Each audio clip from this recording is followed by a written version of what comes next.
Hey folks, Doug Blake with Body Design University. In this video, I want to kind of give you some information on chapter two.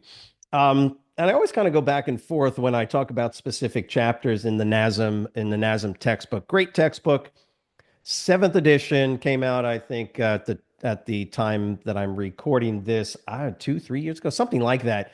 And by the way, students always ask, well, why do they got to be creating new editions? Why can't they just stay with one edition? And the reason is because, well, number one, scientific information does change, medical information does change. Classic example is that from the sixth edition of the NASM textbook to the seventh, they had to make a very substantial change to the blood pressure information that the American Heart Association uses, American Medical Association, all of the organizations on the clinical or medical side of the house had to make adjustments because different or new designations came out. And so clearly you cannot use in any textbook, you cannot use older information, especially when it's clinically based, because that's just that's really a problem. So and it's unfortunate because they start to change some of the numbers, and I'm talking about BP just for instance. And unfortunately, anybody that has the old information, you got to do a new edition. Not only that, but the fitness industry changes very quickly also in certain ways. And so getting these questions, I was thinking about it. I'm like, chapter two, it's one of the reasons why chapter two in the NASM textbook is just not what we would call a high priority chapter. And what I mean by that is NASM is not going to ask you a lot of questions on their exam. For instance, the biomechanics, the bioenergetics, kinesiology, anatomy stuff, that stuff's not going to change, even if they change the names. I remember when the muscle fiber typing was changed. When I went to school, and we're talking the late 80s, right? Early 90s. I mean, those time frames, we were using a nomenclature that was changed. So it was the type 2B muscle fiber to type 2X. And all of my books, everything I learned was type 2B. Is it a big deal? No. However, you simply can't have that information now in the most recent textbooks. Fact of the matter is any textbook that you buy today is already somewhat outdated, which is why, again, I've had students ask me because once you pass your NASM exam, what's the big question? What do I do? Where do I get a job? And so, chapter two is really designed as the personal training profession. Chapter two is really designed to give you sort of a general, broad overview of opportunities once you get your NASM certification. So I think we just don't go over it a whole lot because, again, they're not going to ask you lots of questions on the exam, but that doesn't help you in the real world once you get your certification. So, in dealing with that, I thought I would kind of give you an overview of some of the things as of the date of this recording is probably important, maybe perhaps not important. And there is one area in here that when they created this textbook, when they came out with this edition, was not, I mean, it was starting, people were making money doing it, but today it's a much bigger part of the fitness industry landscape than definitely it was when this edition came out. And so basically, chapter two starts with the fitness industry employment landscape, education, certification. That's great. Types of health clubs. Yeah, commercial health clubs are going to be around probably forever. They come and they go. Some of the bigger ones are able to, LA Fitness, for instance, they're able to maintain their corporate structure well enough to stay in business, even though some of them don't make a whole lot of money, but they just kind of continue on.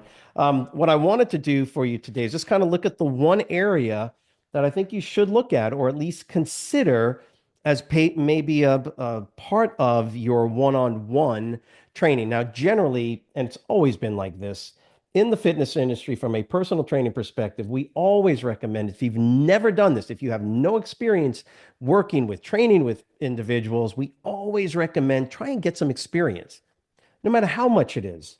In some cases, we have students that that go through our course pass their NASM, and basically say, yeah, I was just for the last 5 months, I've been going to this one health club in town where they know me. And Saturdays, I spend 3 hours on a Saturday. Well, that's great because if you interact with 5, 6, 10, 15 people in 3 hours, just doing some floor training, that is great experience. Okay, so that part of it, I don't think has changed. Since for sure I've been doing this a number of years. So the one area that we really try to talk people into a little bit more is the small group training. I'm on page 32, and that's basically one paragraph. But uh, honestly, the small group training model today is probably the best way from a financial perspective to maximize your income, your revenue on an hourly basis. In other words, if I can charge one person $50 an hour, well, that's not bad, I guess. If you're used to making $15 an hour and now you're making 50, that's great.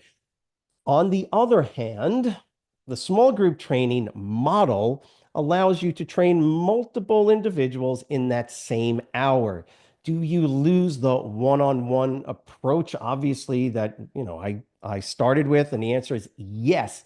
And that's not a bad thing, believe it or not. So the small group training model can provide just a in relatively increased income, because if I'm charging 50 for one-on-one, I'm probably going to charge something close, maybe 40, 45, just depends on the market that you're in. And now I can charge that times three with three people, four, or even five. And so you basically have maximized, because I don't know how many more people than five you can train in this controlled setting.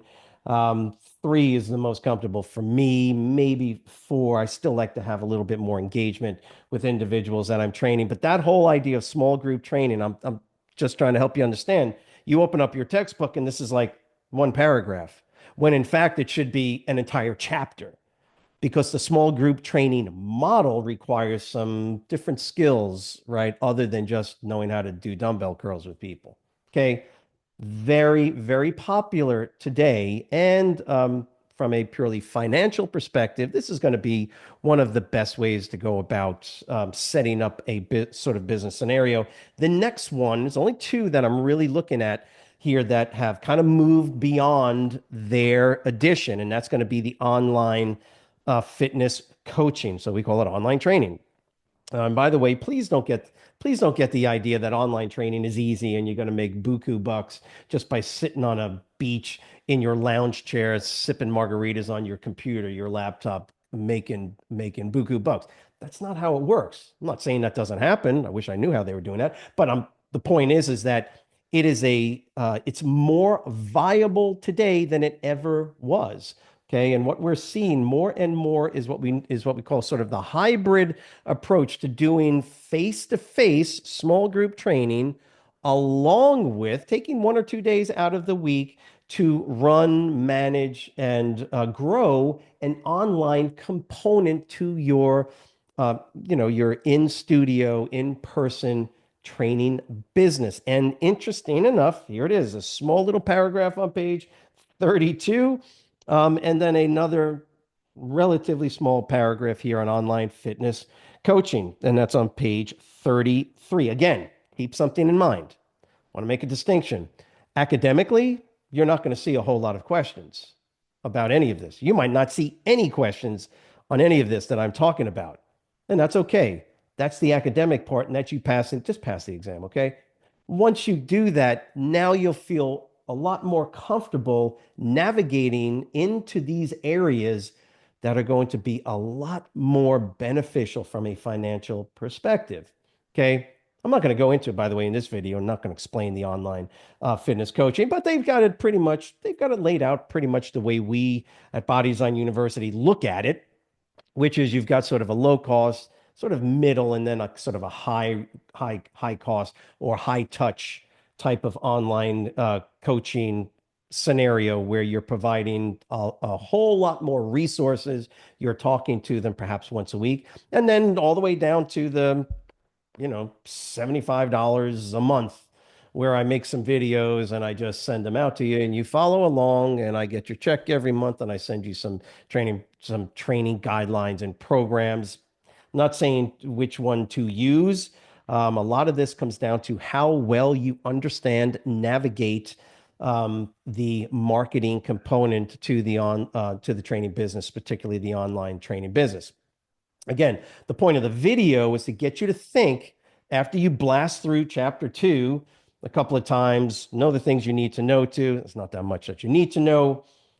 Pass your NASM exam, but realize it's a good idea to come back in here and start digging deeper into the opportunities that you now have.